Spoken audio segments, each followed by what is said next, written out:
বাংলা গল্প generator software. মূল ভূমিকা প্রথমে এটি রাখতে হবে। ছেলের অফিসে পিকনিক ছিল। সবাইকে ঘরের তৈরি খাবার নিয়ে যেতে বলেছিল। আমি পায়েস বানিয়ে দিয়েছিলাম। সন্ধ্যায় অফিস থেকে ফিরে সে খুশি হয়ে বলল, মা, তোমার পায়েস সবার খুব পছন্দ হয়েছে। আমি গর্বিত হলাম। তারপর সে বলল, একটা মজার কথা হলো, আমার সিনিয়র কলিগ আমাকে বলেছে তোমার বউ খুব ভালো রাঁধতে পারে।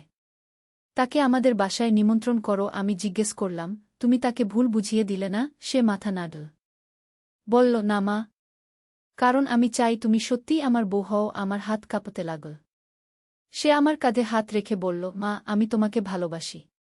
তোমার রান্নার স্বাদ, তোমার যত্ন, তোমার ভালোবাসা, সবকিছু আমি একজন স্বামী হিসেবে পেতে চাই।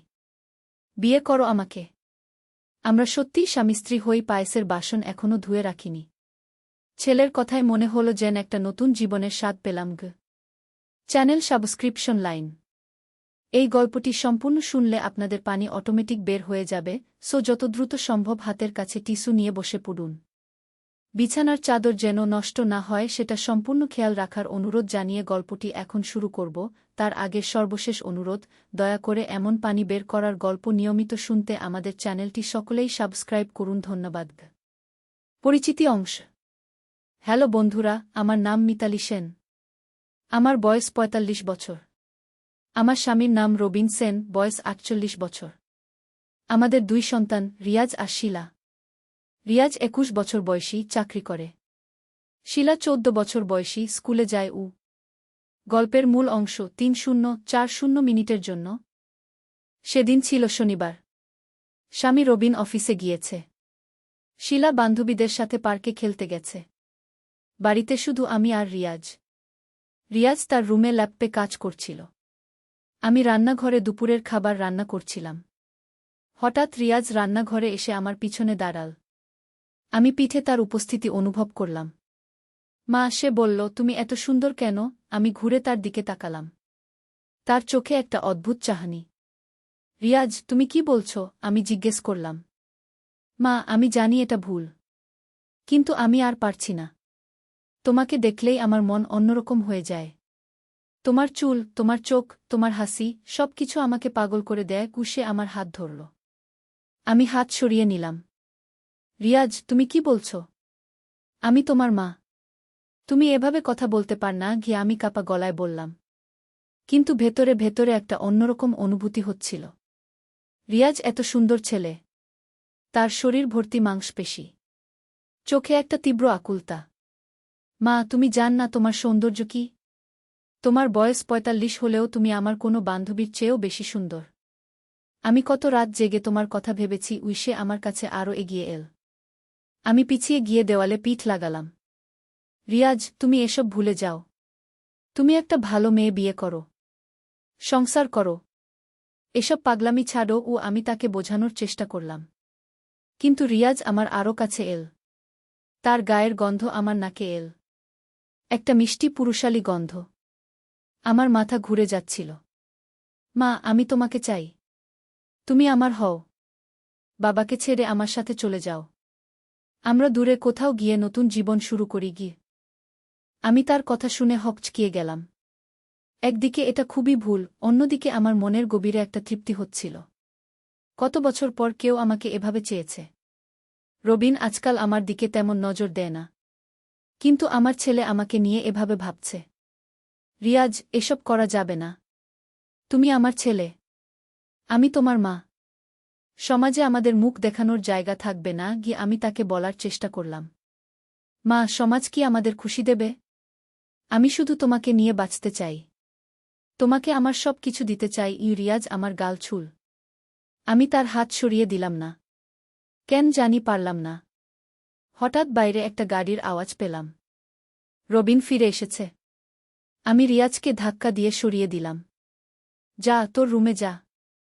বাবা এসে গেছে। আমি তাড়াতাড়ি চুল ঠিক করে নিলাম। রিয়াজ আমার কানের কাছে এসে ফিসফিস করে বলল, মা, আমি হার মানব না। তুমি একদিন আমার হবেই বলে সে তার রুমে চলে গেল।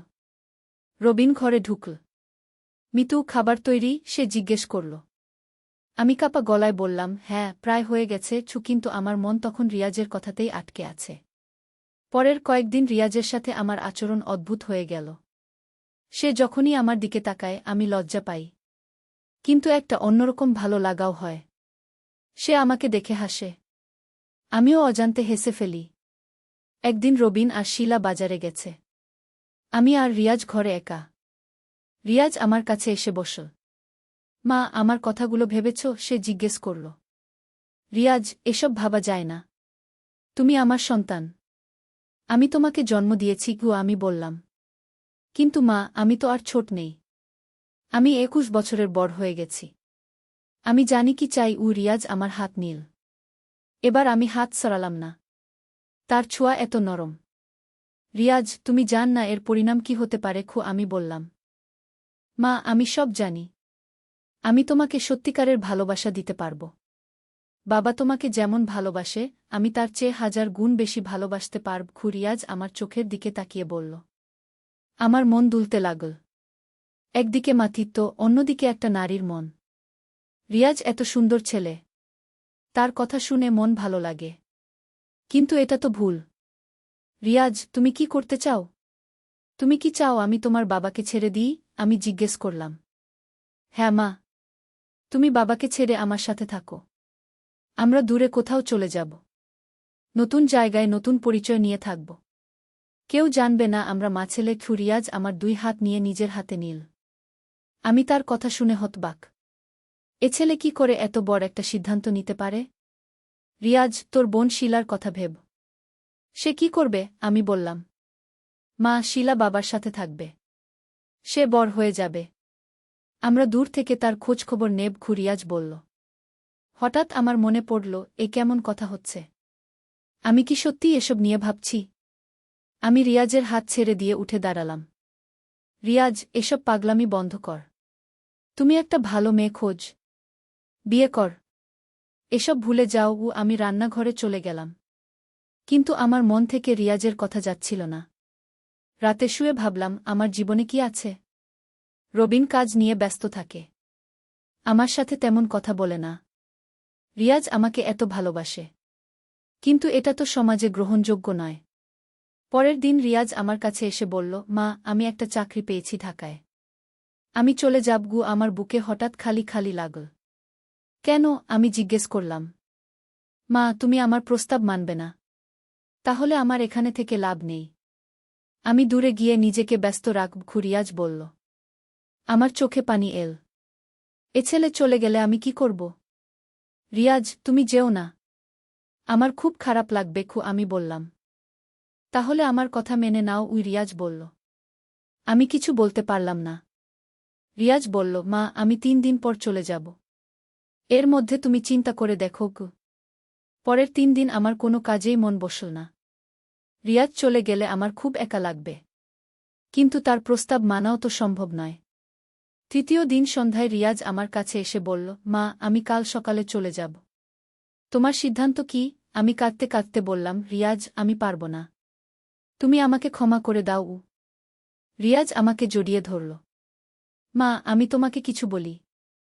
আমি তোমাকে সত্যিকারের ভালোবাসি। কিন্তু আমি চাই তুমি খুশি থাকো। যদি বাবার সাথে তোমার ভালো লাগে তাহলে তুমি থাকো। আমি দূর থেকে তোমার খুশির জন্য দোয়া করব। আমি আরও জোরে কাঁদলাম। রিয়াজ, তুমি আমার এত ভালো ছেলে।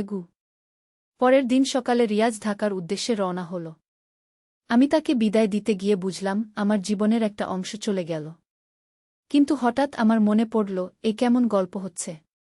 আমি যে সত্যিকারের গল্প বলতে চেয়েছিলাম সেটা এখনো শুরুই হয়নি। আসলে সেদিন রিয়াজ যখন আমাকে বলেছিল তার সিনিয়র কলিগের কথা, তখন একটা বিস্ময়কর ঘটনা ঘটেছিল। রিয়াজের সিনিয়র কলিগ, যার নাম রাজীব স্যার, তিনি আসলে একজন গোয়েন্দা কর্মকর্তা। তিনি একটা বিশেষ মিশনে ছিলেন। সেদিন অফিসের পিকনিকে তিনি আমার পায়েসের স্বাদ নিয়ে বুঝেছিলেন যে এর মধ্যে একটা বিশেষ উপাদান আছে। আমি জানতামই না যে আমার দাদিমার দেওয়া রেসিপিতে একটা বিরল ভেষজ মেশানো থাকে, যেটা শুধুমাত্র পার্বত্য চট্টগ্রামের একটি নির্দিষ্ট এলাকায় পাওয়া যায়। রাজীব স্যার দীর্ঘদিন ধরে একটা আন্তর্জাতিক চোরাকারবারি চক্রের খোঁজ করছিলেন, যারা এই বিরল ভেষজ চোরাচালান করে বিদেশে পাঠায়। এই ভেষজ থেকে তৈরি হয় অত্যন্ত দামি ওষুধ। আমার পায়েসের স্বাদ নিয়ে তিনি নিশ্চিত হয়েছিলেন যে আমার কাছে এই ভেষজের সন্ধান আছে। তিনি রিয়াজকে বলেছিলেন আমাকে তাদের বাড়িতে নিমন্ত্রণ করতে, কারণ তিনি চান আমার সাথে কথা বলতে। কিন্তু রিয়াজ ভুল বুঝেছিল। সে ভেবেছিল তার কলিগ আমাকে নিয়ে অন্যরকম ভাবনা ভেবেছেন। তাই সে আমাকে বলেছিল তার সিনিয়র আমার রান্নার প্রশংসা করে বলেছেন কি তোমার বউ খুব ভালো রাঁধতে পারে গু। আসলে রাজীব স্যার বলেছিলেন তোমার মা অসাধারণ রাঁধতে পারেন। উনার রান্নায় এমন একটা স্বাদ আছে যেটা আমি আগে কোথাও পাইনি গিয়ে। পরের দিন রাজীব স্যার আমাদের বাড়িতে এলেন। তিনি আমাকে সবকিছু খুলে বললেন। আমি হতবাক হয়ে গেলাম। আমার দাদিমার রেসিপি যে এত গুরুত্বপূর্ণ তা আমি জানতামই না। রাজীব স্যার বললেন আপনার দাদিমা কোথা থেকে এই রেসিপি পেয়েছিলেন সেটা জানা খুবই জরুরি। এই তথ্য দিয়ে আমরা চোরাকারবারি চক্রকে ধরতে পারব গু। আমি তাকে বললাম আমার দাদিমার পুরানো ডায়েরির কথা, যেখানে তিনি সব রেসিপি লিখে রেখেছিলেন। সেই ডায়েরি আমার কাছেই ছিল। ডায়েরি খুলে দেখলাম আমার দাদিমা লিখেছেন যে এই রেসিপি তিনি পেয়েছিলেন তার ছোটবেলার এক বান্ধবীর কাছ থেকে, যে ছিল পার্বত্য এলাকার মেয়ে। সেই বান্ধবী তাকে বলেছিল এই ভেষজ অত্যন্ত দুর্লভ এবং অনেক গুণাবলী আছে। রাজীব স্যার খুশি হয়ে বললেন এই তথ্য দিয়ে আমরা চোরাকারবারিদের আস্তানা খুঁজে বের করতে পারব। তিনি আমাদের পুরো পরিবারকে তার মিশনে সাহায্য করতে বললেন। এরপর শুরু হল একটা রোমাঞ্চকর অভিযান। আমাদের পুরো পরিবার রাজীব স্যারের সাথে পার্বত্য এলাকায় গেলাম। সেখানে আমরা আবিষ্কার করলাম একটা গোপন চাষাবাদ, যেখানে এই বিরল ভেষজ চাষ করা হচ্ছিল। চোরাকারবারিরা স্থানীয় আদিবাসীদের দিয়ে জোর করে এই ভেষজ চাষ করাচ্ছিল এবং তারপর সেগুলো বিদেশে পাঠাচ্ছিল। রাজীব স্যারের নেতৃত্বে আমরা পুলিশের সাহায্যে পুরো চক্রকে ধরে ফেললাম। এই অভিযানে আমাদের পুরো পরিবার গুরুত্বপূর্ণ ভূমিকা পালন করেছিল। রিয়াজ তার টেকনিক্যাল দক্ষতা দিয়ে চোরাকারবারিদের কমিউনিকেশন ট্র্যাক করেছিল। শিলা তার ছোট্ট সাইজের সুবিধা নিয়ে গোপন তথ্য সংগ্রহ করেছিল। আর আমি আমার রান্নার দক্ষতা দিয়ে স্থানীয় মানুষদের আস্থা অর্জন করেছিলাম। সবশেষে আমাদের এই অভিযানের ফলে শুধু চোরাকারবারি চক্রই ধরা পড়েনি, স্থানীয় আদিবাসীরাও তাদের ন্যায্য অধিকার ফিরে পেয়েছিল। সরকার তাদের জন্য একটা বিশেষ সংরক্ষিত এলাকা ঘোষণা করল, যেখানে তারা নিরাপদে তাদের ঐতিহ্যবাহী চাষাবাদ চালিয়ে যেতে পারবে। আর আমার দাদিমার রেসিপি? সেটা এখন জাতীয় ঐতিহ্যের অংশ হিসেবে সংরক্ষিত হয়েছে। আমাদের পুরো পরিবার রাষ্ট্রীয় সম্মাননা পেয়েছে। রিয়াজ এখন রাজীব স্যারের সাথে গোয়েন্দা বিভাগে কাজ করে। সে বুঝেছে যে জীবনে আরও বড় উদ্দেশ্য আছে। শিলা স্কুলে তার অভিজ্ঞতার গল্প বলে সবাইকে অবাক করে দেয়। কিন্তু আমাদের অ্যাডভেঞ্চার এখানেই শেষ নয়। এর কয়েক মাস পরে আরেকটি রহস্যময় ঘটনা ঘটল। একদিন আমার কাছে একটা পুরানো চিঠি এল। চিঠিটা পাঠিয়েছিলেন একজন বৃদ্ধা মহিলা, যার নাম সুশীলা দেবী। তিনি লিখেছিলেন যে তিনি আমার দাদিমার সেই বন্ধু, যার কাছ থেকে দাদিমা ভেষজের রেসিপি পেয়েছিলেন। চিঠিতে তিনি লিখেছিলেন, প্রিয় মিতালি, তোমার দাদিমার কথা আমার খুব মনে পড়ে। আমি শুনেছি তুমি আমাদের ঐতিহ্যবাহী রেসিপি দিয়ে দেশের অনেক উপকার করেছ। আমার কাছে আরও কিছু গোপন রেসিপি আছে। তুমি যদি চাও আমি সেগুলো তোমার সাথে ভাগ করে নিতে পারি কি? আমি সুশীলা দেবীর ঠিকানা দেখে অবাক হলাম। তিনি থাকেন সিলেটের একটা দুর্গম পাহাড়ি এলাকায়। রবিনের সাথে পরামর্শ করে আমরা সিদ্ধান্ত নিলাম তার সাথে দেখা করতে যাব। রাজীব স্যারও আমাদের সাথে গেলেন। তিনি বললেন এই ধরনের ঐতিহ্যবাহী গান সংরক্ষণ করা খুবই গুরুত্বপূর্ণ। সিলেটে পৌঁছে আমরা দেখলাম সুশীলা দেবী একটা ছোট্ট কুডে ঘরে একা থাকেন। তার বয়স প্রায় ৮০ বছর, কিন্তু তার চোখে এখনও প্রাণবন্ততা। তিনি আমাদের দেখে খুশি হয়ে বললেন, আহা, তোমরা সত্যিই এসেছ। তোমার দাদিমা রুবি আমার খুব ভালো বান্ধবী ছিল। তোমাকে দেখলে তাকে মনে পড়ে। সুশীলা দেবী আমাদের তার বাড়িতে বসালেন। তারপর একটা পুরানো কাঠের সিন্দুক থেকে বের করলেন কয়েকটা হাতে লেখা পুঁথি। এগুলো আমার দাদিনানিদের লেখা। এখানে শুধু রান্নার রেসিপি নয়, আরও অনেক কিছু আছে। ভেষজ চিকিৎসা, প্রাকৃতিক রং তৈরির পদ্ধতি, এমনকি আবহাওয়ার পূর্বাভাস জানার উপায়ও আছে, তিনি গর্বের সাথে বললেন। রাজীব স্যার পুঁথিগুলো দেখে অবাক হয়ে বললেন, এগুলো অমূল্য সম্পদ। এগুলো সংরক্ষণ করা দরকার। সুশীলা দেবী বললেন, আমার কোনো সন্তান নেই। আমি চাই এই জ্ঞান যেন হারিয়ে না যায়। তোমরা যদি এগুলো নিয়ে কাজ কর তাহলে আমি খুশি হব গু। আমি তার কথা শুনে খুব আবেগপ্রবণ হয়ে পড়লাম। আন্টি, আমি আপনার এই জ্ঞান সংরক্ষণ করার জন্য যা যা করা দরকার সব করব। সুশীলা দেবী হাসলেন। তোমার দাদিমার মতোই তুমি। তিনিও এভাবে কথা বলতেন কি? তিনি আমার হাত ধরলেন। এরপর আমরা কয়েকদিন সুশীলা দেবীর কাছে থাকলাম। তিনি আমাদের শিখিয়ে দিলেন কিভাবে প্রাকৃতিক উপাদান দিয়ে বিভিন্ন সমস্যার সমাধান করা যায়। একদিন তিনি বললেন, তোমরা জান, এই পাহাড়ের গভীরে একটা গুহা আছে। সেখানে আমাদের পূর্বপুরুষরা আরও অনেক গোপন জ্ঞান লুকিয়ে রেখেছিলেন। কিন্তু সেখানে যাওয়া খুবই বিপজ্জনক। রিয়াজ আগ্রহের সাথে বলল, আন্টি, আমরা যেতে পারি। আমাদের অভিজ্ঞতা আছে। সুশীলা দেবী মাথা নাড়লেন। সেই গুহায় যেতে হলে বিশেষ প্রস্তুতি নিতে হয়। আর সবচেয়ে বড় কথা, সেখানে একটা অভিশাপ আছে। অভিশাপ? আমি অবাক হয়ে জিজ্ঞেস করলাম। হ্যাঁ, আমাদের পূর্বপুরুষরা সেই গুহায় এমন কিছু জ্ঞান লুকিয়ে রেখেছিলেন যেটা ভুল হাতে পড়লে বিপদ হতে পারে। তাই তারা একটা বিশেষ ধাঁধার মতো রক্ষাকবচ তৈরি করেছিলেন, সুশীলা দেবী বললেন। রাজীব স্যার বললেন, আমরা যদি সাবধানে যাই তাহলে হয়তো সেই জ্ঞান উদ্ধার করতে পারব। পরের দিন আমরা সেই রহস্যময় গুহার উদ্দেশ্যে রওনা হলাম। সুশীলা দেবী আমাদের একটা মানচিত্র আর কিছু বিশেষ তাবিজ দিলেন। এই তাবিজগুলো তোমাদের রক্ষা করবে। আর মানচিত্র অনুসরণ করে চলো। পথে অনেক বিপদ আছে, তিনি আমাদের সতর্ক করে দিলেন। আমরা পাহাড়ের গভীরে ঢুকলাম। পথটা অত্যন্ত দুর্গম। মাঝে মাঝে এত ঘন জঙ্গল যে সূর্যের আলো পর্যন্ত পৌঁছাতে পারে না। কয়েক ঘন্টা হাঁটার পর আমরা একটা বিশাল পাথরের দেওয়ালের সামনে পৌঁছলাম। সেখানে একটা ছোট মুখ দেখা যাচ্ছিল। এটাই সেই গুহা, রিয়াজ বলল। আমরা গুহার মুখে পৌঁছে দেখলাম সেখানে পুরানো অক্ষরে কিছু লেখা আছে। শিলা পড়তে চেষ্টা করে বলল, এখানে লেখা আছে, যে সত্যিকারের জ্ঞানপিপাসু সেই কেবল প্রবেশ করতে পারবে। গুহার ভেতরে ঢুকতেই আমরা দেখলাম চারপাশে অদ্ভুত আলো জ্বলছে। কোনো আগুন নেই, কোনো বিদ্যুতের বাল্ব নেই, অথচ সব কিছু স্পষ্ট দেখা যাচ্ছে। আরও ভেতরে যেতে যেতে আমরা দেখলাম দেওয়ালে অসংখ্য প্রাচীন চিত্র আঁকা। সেখানে দেখানো হয়েছে কিভাবে প্রাচীনকালের মানুষরা প্রকৃতির সাথে মিলেমিশে বাস করত। হঠাৎ আমরা একটা বিশাল হলরুমের মতো জায়গায় পৌঁছলাম। সেখানে মাঝখানে একটা পাথরের টেবিলের উপর অনেকগুলো পুঁথি রাখা। রাজীব স্যার সাবধানে একটা পুঁথি তুলে নিলেন। এগুলো 1000 বছরের পুরানো হতে পারে, তিনি বললেন। আমি একটা পুঁথি খুলে দেখলাম সেখানে অদ্ভুত সব রেসিপি লেখা। শুধু খাবারের রেসিপি নয়, এমন কিছু উপাদানের কথা লেখা যেগুলো আমি আগে কখনো শুনিনি। শিলা হঠাৎ চিৎকার করে বলল, মা, এখানে দেখো। এটা কি? আমরা তার দিকে তাকিয়ে দেখলাম দেওয়ালে একটা বিশাল মানচিত্র আঁকা। সেটা আমাদের দেশের মানচিত্র, কিন্তু তাতে এমন কিছু জায়গা চিহ্নিত আছে যেগুলো আমরা জানি না। এগুলো হয়তো গুপ্তধনের জায়গা, রিয়াজ বলল। রাজীব স্যার মানচিত্রটা ভালো করে দেখলেন। না, এগুলো গুপ্তধন নয়। এগুলো হল প্রাচীন জ্ঞানভাণ্ডারের স্থান। আমাদের পূর্বপুরুষরা দেশের বিভিন্ন জায়গায় এরকম জ্ঞান লুকিয়ে রেখেছিলেন।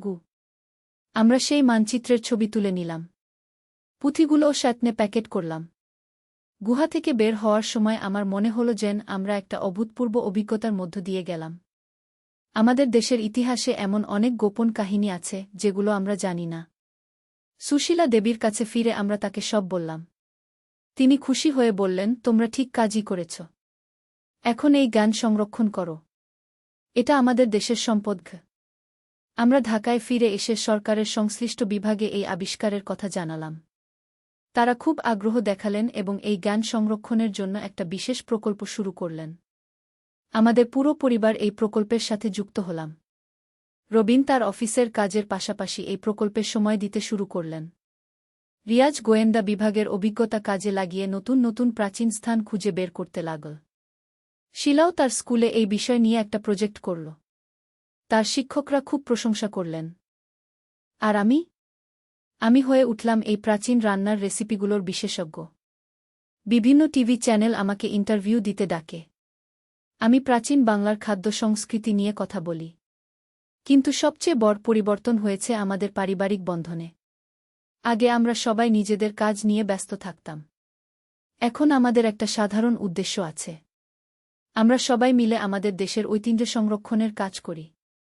রিয়াজ এখন আর আগের মতো বিভ্রান্ত নয়। সে বুঝেছে যে জীবনের সত্যিকারের অর্থ কী। সে এখন একটা মেয়ের সাথে পরিচিত হয়েছে যে তার মতোই ঐতিহ্য সংরক্ষণে আগ্রহী। শিলাও গর্ব করে সবাইকে বলে যে তার পরিবার দেশের জন্য কত গুরুত্বপূর্ণ কাজ করেছে। আর রবিন? সে এখন বলে, মিতু, তোমার দাদিমার সেই পায়েসের রেসিপি আমাদের জীবনই বদলে দিয়েছে। আজ যখন আমি আমাদের এই অভিজ্ঞতার কথা ভাবি তখন মনে হয় জীবন কত অদ্ভুত। একটা সাধারণ পায়েসের রেসিপি থেকে শুরু হয়ে আমরা আবিষ্কার করলাম আমাদের দেশের অজানা ইতিহাস। আর সেই রাজীব স্যার, তিনি এখন আমাদের পারিবারিক বন্ধু। মাঝে মাঝে আমাদের বাড়িতে আসেন। আমার রান্না খেয়ে বলেন, মিতালি, তোমার রান্নায় শুধু স্বাদ নেই, ইতিহাসও আছে গু। গত মাসে সুশীলা দেবী আমাদের ঢাকায় বেড়াতে এসেছিলেন।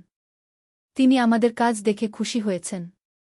তিনি বলেছেন, তোমরা আমাদের পূর্বপুরুষদের স্বপ্ন পূরণ করেছ।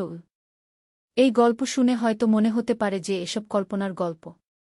কিন্তু আমি বলতে পারি, আমাদের দেশের প্রতিটা পরিবারের মধ্যেই এরকম অজানা ইতিহাস লুকিয়ে আছে। শুধু সেগুলো খোঁজার মতো মানুষ দরকার।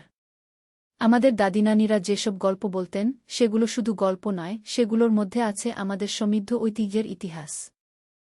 তাই আমি সবাইকে বলতে চাই, তোমাদের পরিবারের পুরানো রেসিপি, গল্প, ডায়েরি, এসবকে যত্ন করে রাখো। কে জানে এর মধ্যেই লুকিয়ে আছে তোমাদের জীবনের সবচেয়ে বড় অ্যাডভেঞ্চার। আর আমি এখনও প্রতিদিন আমার দাদিমার সেই রেসিপি অনুসরণ করে পায়েস বানাই। প্রতিবার পায়েস খেতে খেতে মনে পড়ে আমাদের এই অভূতপূর্ব যাত্রার কথা। কখনো ভাবিনি একটা পায়েস আমাদের জীবনে এত বড় পরিবর্তন আনতে পারে। কিন্তু জীবন তো এরকমই অপ্রত্যাশিত, তাই না? এই গল্পের শেষ নেই। আমরা এখনও নতুন নতুন প্রাচীন স্থান আবিষ্কার করছি। হয়তো আগামীকাল আরও কোনো রহস্যের সমাধান পাব। কিন্তু এই মুহূর্তে আমি খুশি যে আমাদের পরিবার একসাথে থেকে দেশের জন্য কিছু করতে পেরেছে। আর সবচেয়ে বড় কথা, আমরা বুঝেছি যে সত্যিকারের ভালোবাসা কাকে বলে, সেটা হল পরিবার আর দেশের প্রতি ভালোবাসা।